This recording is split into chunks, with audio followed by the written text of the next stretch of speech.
So,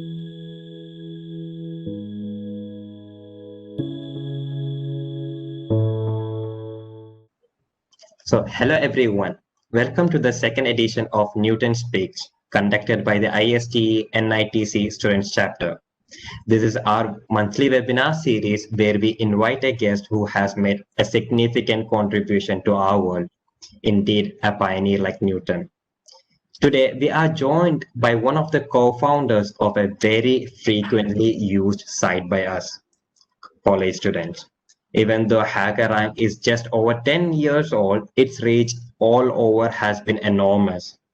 Co-founded by Mr. Harishankaran K and Mr. Vivek Ravishankar in 2009, these two NIT-Trichy alumni are real examples of how great ideas need more than just innovation, hard work, and perseverance.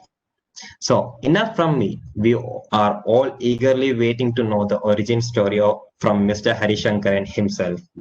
If you have any question, please feel free to direct them towards the host via the chat box. We shall address them in the end during the Q&A session. So without any further delay, over to you, Mr. Harishankar. Thanks, Ramsey, for that introduction. I'm really excited to be here. It's always a pleasure to talk to college students. There's a bunch of energy and positivity, and the ability of not even knowing the limits, right? So I'm always super excited whenever I'm talking to students from colleges. So a little bit about me. So my name is Hari. So I did computer science in 2008. That's a long, long back. In fact, one of the fun questions I ask whenever we have interns in our office is that, hey, when I graduated or when I joined college, what class you were in? So it started with like 7th standard, 6th standard, and now it's like 3rd or 2nd or something like that. So that's way back. And then I worked for 1 year with IBM, and then after a year, I decided to start HackerRank. And the topic of the speech is like something like early days of HackerRank, but there's a little bit of catch there. It's not really about HackerRank. I'm going to talk about a different company, the initial idea with which we started our entrepreneurial journey and how it evolved into HackerRank way back. Okay. So like every other founder, we had this great $1 million idea, right? Like, when you're starting a startup, it's always this great idea which is going to change the world. And our $1 million idea was to do mock interviews. So that's the great idea with which we started our entrepreneurial journey. So what the idea, and the company was Interview Street. So this, I don't know how many of you know this name right now. So we started with the company or the idea Interview Street and evolved into what you see today as HackerRank. So it's not like slam dunk, we exactly knew what we are doing. It's figuring out our own path along the way. So let me explain what Interview Street idea looks like, right? So we have it's a platform for mock interviews. So if you're looking for a job, say Google, Microsoft, Facebook, someone from those companies would do a mock interview session for you, and it helps you perform better in the actual interview. So that's the whole idea. So we have this platform for both interviewers and interviewees, and they both can collaborate within the platform. So the first step in the platform is that the interviewer creates an interview. Like, that's the first step. And then students would apply for this interview. That's second step. And then the interviewer would choose one of the students to take the mock interview for. And the student would pay for the interview. And we will take a cut from that, and we will pay the remaining to the interviewer for that time. So for example, if you are paying us, say, 500 rupees per interview, and we will keep 200, and we will pay the remaining 300 for the interview for the time. And that way we would be earning. That's our revenue model. That's how we wanted to make money. So this sounds so good so far. And if this cycle happens lot of times, you make a lot of money. Like that's one core piece of starting a company. You want to make money, right? So that's also there. But as we started building this, we started talking to students and others. I realized there's a bunch of mistakes in this. The first one, the interviewers never created an interview. They already were busy with their regular work schedule. They had a ton of interviews to take in their office life, and they wanted some free time to come home and relax. And asking them to do one more interview in that time felt really a big ask. That was not happening at all. The second part, students never applied for the interview. This one I should have figured it out, but I don't know how I missed it. Now, students always, they want the best job, but they're not really ready to prepare for it. Like, usually the preparation happens in one day before or 1 week before the actual job interview. It really wasn't happening, months or, at least a year ahead. Like, suddenly that was not happening. And I should have known this. I was one of those students who would study just before the exam and get it through. And certainly I expected the other students to prepare much, much before, which wasn't really happening. So when step one doesn't happen and step two doesn't happen, this is the problem with the cycles. There's no way the step 3 and 4 are happening. And when these 4 steps, when they don't happen, the most important step, this doesn't happen. Like certainly there is no way, you're going to earn as much without having these prereqs happening. So when we started a startup, whenever we start a company, this is what you expect. You're suddenly from a junior software developer, you call yourself as the CTO of the company.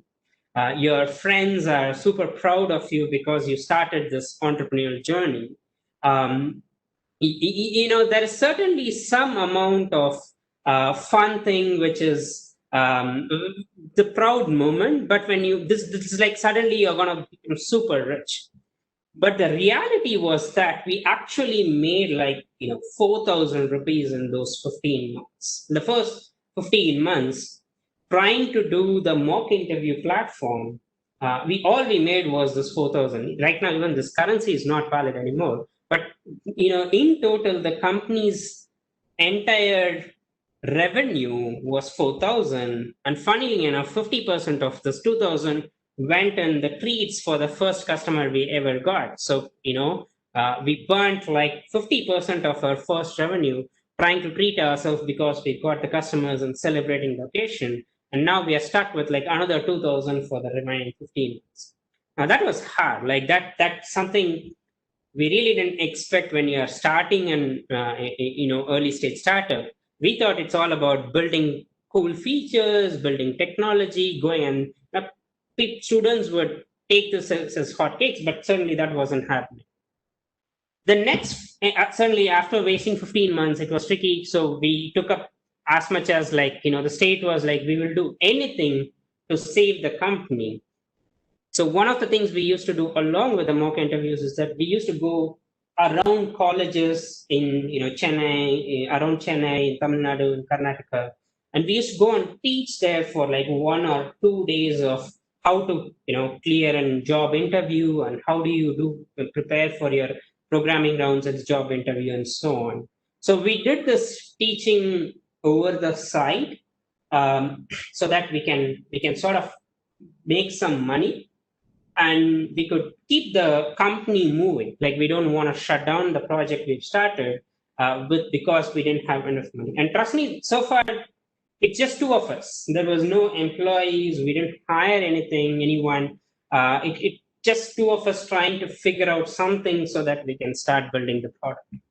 So we certainly started working really hard. This is us. Probably the picture shows all of us sleeping. Probably that's because after a lot of hard work, that's within a small house we rented, and we used to work out of the house place there.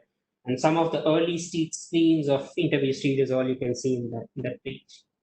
The first big breakthrough came in terms of Y Combinator. So this is Y Combinator is the startup accelerator in the US. It's one of the best for early stage startups. I would recommend everyone who's thinking about starting something to apply there, just to get a sense of like what are the questions they ask and so on. So for the first time, like actually we applied to Y Combinator thrice, and this is the third time is when we got it. So the first time we applied with a mock interview idea, second time we applied with some other idea, and the third time is when we applied with the current HackerRank we were, and we applied with that. So in Y Combinator, never used to take startups from India. There were a bunch of startups now. Now there is a huge amount of startups they fund and then they mentor from India. But early on, there was not a lot. So we were the first Indian company to get selected for Y Combinator, and that's a huge win for us. Like that's probably the first time we got something going towards our side, right? And the next one is we built a team. Like we built an amazing team, and it's always fun to work with smart people, fun to work with people who want to build more than what we can, like want to challenge the limits. And this is one of the latest fix, which is like the from our Bangalore office, which is before COVID and all the stuff where we were allowed to go to the office. And building the team has been one of the challenging and interesting things. Certainly, that's something I'm really proud of. It's really it's hard to find people who are like-minded, who want to do more than 100% day in and day out. And the last bit, we have programmers around the world using our platform, and multiple companies using our platform, and multiple companies from multiple domains like software, hardware, the social media, travel, and online retail and whatnot. So there is a huge amount of different domains to which we cater to, and that's something we are really proud of. Like, so it's hard, like it's not just one region or one segment. It's different regions in the world and different segments and so on, right? So this is the summary of the HackerRank story in a quick 10-minute session. And if I think of it through, I don't want it to sound like a typical your South Indian or an Hollywood or a Bollywood movie where the first half, the hero is completely hurt, can't do much, and then there is one song after that, the hero is completely in the other side of it and has gone to the has become rich, has gotten everything, and so on.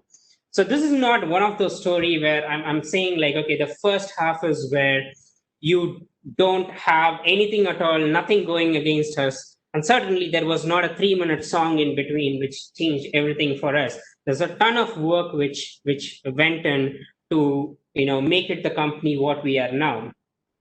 But as I look back, I want to see what worked for us. Like, what are the positive things which worked for us? And what are the things which didn't work for us, and so on. Probably the only thing I could think of is this: whenever there is a failure, whenever there is a roadblock, whenever there is a bottleneck, both me and Vivek, we had this attribute where when things fail, the next question we will ask the other person is what next? It's not like sulking. We don't have really the time to feel bad about things failing. And trust me, we were getting a lot of negative news during the early days, but there is something which made him ask me the question, hey, what do we do next? And there is something which made me ask him the question, what do we do next? Like there is never, this is the end, let's stop here and go ahead. There is always something which kept pushing us. And as I look back again, this is what I graduated from college, had just 1 year experience in the industry, and then we started the company. So I wouldn't really say that it's a 1 year industry experience which got me this attribute. I would say it's what I learned in college. Like it's probably college which taught me how to ask this question whenever you're stuck in a failure state. For example, anytime when you get your arrears or your failure or your, you can't get stuck in college forever. You need to figure out what are the ways I'm going to get out of this mess. Like, how do you manage, like, doing more papers on the next year, and how am I going to come out of this failure state? And that's one where college taught me how to get out of this. Next one, meetings, multiple meetings, doing multiple things at the same time. It's from college is where I'm not recommending you do this. If there are profs on the call, it's certainly not me recommending this, but this is one way where I learned how to deal with multiple things. And the last but not the least, of course, you learn from your other failures too in college. And that's the best place where we can learn across the span of all the failures you can learn from. So for me, at least, college is being like the place where I have learned everything I needed for running a company, running an early stage company. And I would recommend like you leverage the place where you are at, and make the best use of the different resources and different people you have in college. Next, what are we doing now? Now we are not in the same state. We are not really, two-member startup. We are not in the survival mode. We are well funded now.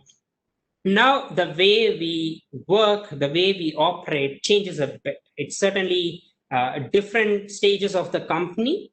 You need to act different way. Like when you are just two-member startup with no money for the next week, then you work in some mode. And when you are like 200 odd employees with enough funding in the bank, then you operate in a different mode. So there are different hats you wear at different stages of the company. And this is probably where I want to, this is more tailored to all the the software developers and people who are aiming to become software developers on the call. So software is eating the world. I'm sure you would have heard of this quote. So every or other way to look at it is every company is a technology company. So either they have to become a technology company, or they can't survive in this world. For example, you can think of this Uber or Ola versus the taxi industry. Like nobody thinks of Uber and Ola as cab companies. They are pure technology company solving the problem through various technical ways. They have scaled up really well, and even the other companies like your Meru cabs and the ones who never had an app early on, they are forced to build an app and compete with the Ubers and Olas. This is like you don't need this is where like you can imagine a vegetable seller having a point of sale where he could accept money at wherever he wants. Like Paytm has changed the way you transact, and right now there is a bunch of other companies which is using the same UPI code. You just scan and pay the money, and you don't have to really need all those cables or the devices to swipe your card just to accept money. The last bit is pretty interesting. This is a CCD's app. I don't know how many of you know this. It was a surprise for me when I got to know this. CCD actually has an app. They have this thing called buying bean. Whenever you buy, they have a point system called beans. And using, once you get so many beans, you get to buy free coffee or something you get to go and buy in the shop. If you see on the similar apps, there is Domino's and there is KFC. They also have their own apps, because if you are walking towards a Domino's pizza, they can send you a notification. If you're near a KFC, they want to send you a new offering or a new discount code so that you would walk into their shop and so on. So certainly you can't just be a non-tech company and survive in this world, which means there is every company out there would want to hire developers. They are looking for developers. But the problem is that resumes alone is not the right way to see if someone can code. One typical example is this Alex. So he majored in bachelor's in physics. Okay, so if you see his resume, it's gonna got like the courses he's taken in physics, probably all the other light, sound, wave things he has done. And that's about it, right? That's what he can put on the resume. He applied for Coda and got rejected, like for the obvious reason. Like, when you look at the resume, it doesn't showcase his true skills. And, the recruiter or who was resuming his resume completely rejected it based on his profile. And later, a year later, Quora did a hackathon on our platform. And this was a machine learning platform where they wanted quite a challenge where they wanted to optimize their feed and so on. And he was the number one on the leaderboard. Like, trust me, he blew it out of the park. And then now Quora can't reject him anymore. They can't even ignore him anymore.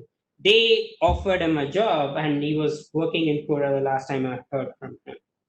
So this is not just one single story. There is a bunch of different stories where moms who took break in between could go back to the career because they had to showcase their true skills. And, students who are not from, well-known colleges, tier 3 and colleges like that, if their resume really don't speak of for them, like whenever recruiters apply a filter, like, okay, we want only from tier 1 or tier 2 colleges, then these good students really get filtered out.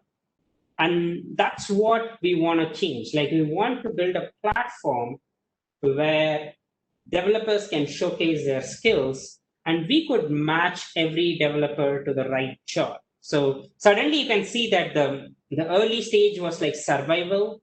And as you grow bigger and bigger, and this is one of the fun things of it, your mission statement, the goal you want to achieve grows bigger and bigger. Like, for example, a quick walkthrough would be like, this is the pipeline for any hiring candidates. Like, if people do some resume screening, and then they do some phone interviews and on-site tech interviews and culture fit, and then they go about the hiring. The ideal thing would be that the resume filter is replaced with an HackerRank text. And then the phone interview is replaced with HackerRank's interviews mode, where you can do the phone interview over a video call. And then right now, given the COVID scenario, the on-site tech interviews is also even the system design and other things that are happening on our platform. The long-term plan is to ensure that we could build something for culture fit too, so that you have this HackerRank skill profile with which we are able to, offer or reject a candidate. So once you grow bigger, aim bigger, and try to make sure like your goals are proportional to where you want to be. Like, switch gears at the right time so that you need not be in the survival mode forever. You do really get to grow faster. So that's about a HackerRank. Given that probably I'd put age as a thing, right? Like, given that I have so much experience and there are college students on the other side, I always try to give some good advices, like, which I wish someone had told me when I was in college. I think I have 4 advices here, and post that, I'm actually open for questions. Like, I'm not too much keen on just speaking from my side. I would really want to hear from the students on the other side and see if there are any interesting questions they can offer, right? So the first one, this is something I found in Quora. It's for you to read. I'll just paraphrase things, right? This is one of the questions as I was scrolling through Quora and reading things. One question came up really good, like, what is the best advice a senior gave you at your college? And one of the funny answers, this is pretty funny. One is like, hey, research changed the world. Try your hardest not to do an MBA. Look what it did to Chetan Bhagat.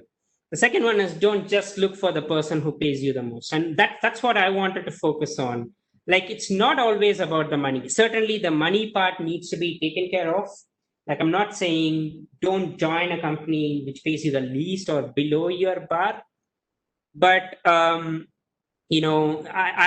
really would recommend taking a place which adds value to you, even if it is relatively lesser paid. Like, it's not always money which which wins which company you want to choose or which place you want to work for. Okay. The second advice, I'm sure all of you have heard about this quote in some photo, or mom, dad, and your teacher and God in various languages, right? And I have a, terms and conditions there that it says this is my hypothesis is this. I believe this is valid till 1995. And if it was an open-ended session, I would have asked people to guess why it is still 1995. Now, Ramsey, is it okay if people can chat and can they guess why this is 1995? I just want to see what people are guessing on the other side. Why? Yeah. So you want the attendees to reply to you through chat or something like that? Yeah, maybe they can reply to you and you can read it out. Like what changed? Yeah. Okay. Yeah, they can reply to me and then I can read it out. Or else there is a Q&A session at the end where they can ask the questions.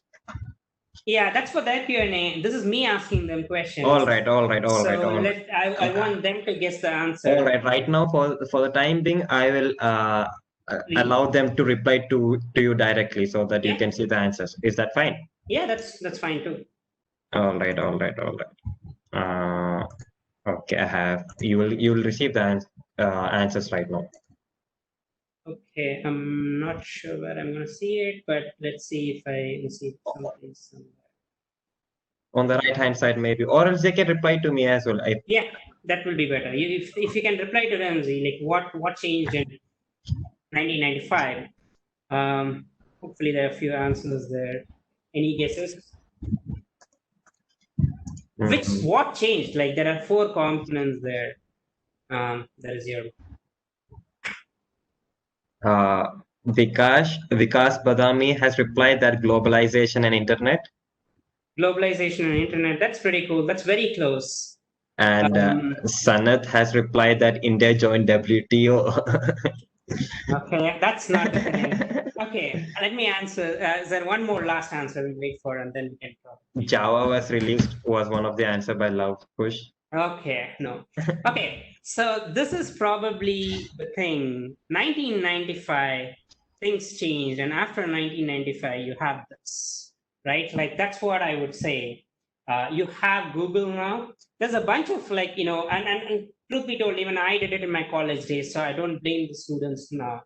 There is an default mode where you blame the college, you blame the profs, you blame the environment, saying, my college doesn't have this facility, they don't have these profs are not good, various other things. And my only question is like, did you have access to Google? Like, did you have everything there?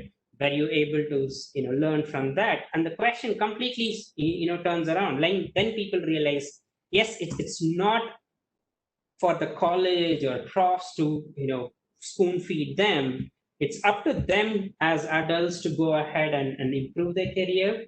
So irrespective of which college you're from, irrespective of what environment you're in, if you have access to Google, then there is no excuse. Like it's up to you to upskill yourself. Probably that's my second advice. My third advice is stay at a place where you make an impact. Okay, so this has a story behind it, and I wanted to share this story. So Bhavan is, I don't know how many of you know Bhavan Turakia. He is the CEO of DirectTie.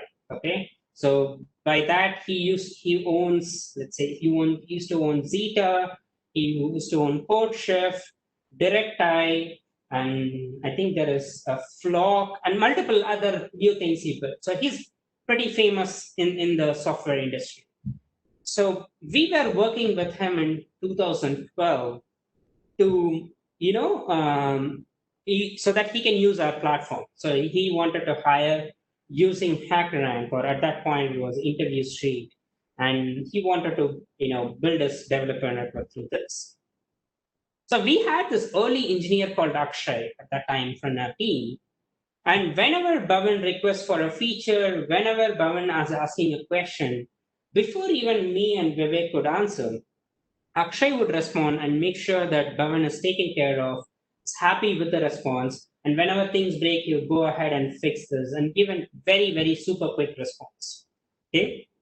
So he joined us directly out of college. Like he did a 6-month internship with us in 2012. He's joined as a software developer, and now he's an engineering manager here at HackerRank. So he was so active in the response and so very keen on making sure the customers are happy that Bhavan actually thought maybe it's Vivek and Akshay who started this company, and he didn't even know about me. So this was a proud and a funnily sad moment because Bhavan doesn't know about me at all. But it shows up that in an early stage startup, you could be mistaken for the founder of the company, and that's pretty good. That's super awesome because it's at a shows up the ownership and the kind of impact you can make at the place. So my recommendation is that go ahead and join a place where you could make as much impact so that it doesn't have to be the founder all the time. It could be like you are mistaken for your manager or you're mistaken for your manager's manager because you are the core piece in the puzzle there and you're able to handle the things there. And so that's certainly one thing I would advise for. And the last advice I have, is have fun. Like, it's you need to have your fun part. This was our old office where we can sleep wherever you want. We can just move the tables around. It's our own mess. There is a cricket bat out there where we used to play cricket in that place. And we used to make fun of people too. Like there is a bunch of things we used to do to make our life interesting, to make sure we are not burnt out with the stress of the regular stuff. So that's my fourth advice, I would say. Like, whatever you do, enjoy it thoroughly, have fun. And with that, I'm open for any questions we have. Like, I'm sort of always, I don't like this monotonous talk of me talking all the time. I never enjoyed it in my college days, and I thought whenever I get a chance, I'll not keep talking forever. Even like I said, I'm not a big fan of my profs at that time. I used them as an excuse. So I would rather be, happy to take your questions and see what all I can answer there.